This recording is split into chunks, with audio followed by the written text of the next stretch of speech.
Voilà, ça dure une demi-heure, trois quarts d'heure. Oui, mais c'est pas une douleur qui est, c'est pas une douleur insupportable. D'accord. Non, c'est tout doux. Parfait. Oui, c'est impressionnant sur le coup quand même. Oui. Ça fait bizarre. Vous avez été surpris d'apprendre la façon dont les infirmières travaillent avec votre plaie? Ah ben sur le coup, oui quand même. Parce que je ne m'attendais pas à ce qu'on pouvait faire cicatriser avec du miel. Mais c'est sympa, c'est pas douloureux, c'est vrai que ça a l'air d'être très rapide. Nous, on a constaté sur maintenant de nombreuses années que l'évolution était vraiment très très intéressante. C'est pour ça qu'on l'utilise. Quand vous dites très intéressant, c'est-à-dire qu'on gagne pratiquement 8 jours. Un vrai remède de bonne femme pour lequel le personnel soignant a 25 ans de recul. À l'origine de cette initiative, l'intuition d'un homme, un pionnier, le professeur Descottes, aujourd'hui décédé. Ça a commencé avec le professeur Descottes qui nous a demandé, c'est dans les années 80, peu de produits, peu de dispositifs médicaux. Nos connaissances sur la cicatrisation étaient, je vais dire, un petit peu, bon, on reproduisait des gestes qui se faisaient, mais on ne comprenait peut-être pas forcément ce qui se passait quand on regarde aujourd'hui ce qu'on sait.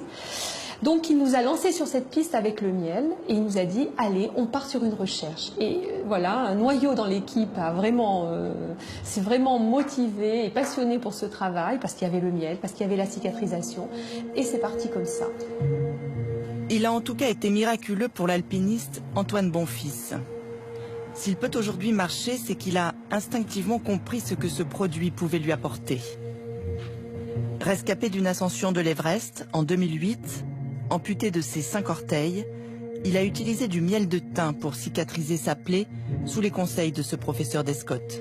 Ma mère avait lu un article dans une revue de santé sur le professeur Descottes et son travail au CHU de Limoges. On a pris contact avec lui et à ce moment-là, il m'a envoyé un protocole et il m'a dit « mais vous savez, le miel est capable de vous aider dans la cicatrisation et vous pourrez peut-être même cicatriser 3 fois plus vite en utilisant du miel ». Et ça a été le cas? Et ça a été le cas.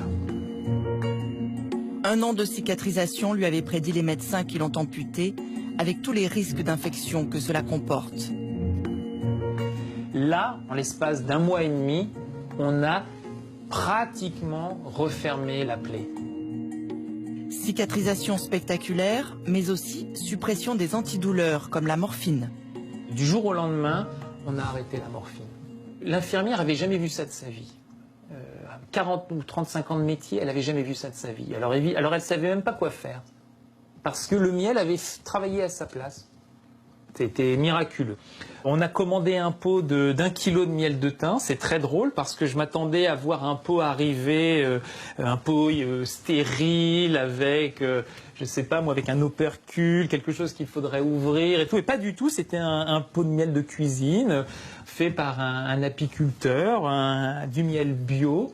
Et on en a utilisé, je pense, en 3 mois, 500 grammes.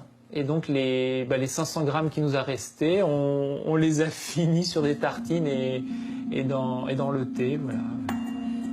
Faut-il encore douter des vertus cicatrisantes du miel? Le miel et ses effets sur la prolifération des cellules, le miel et ses pouvoirs antibactériens, quand aura-t-il fini de livrer tous ses secrets?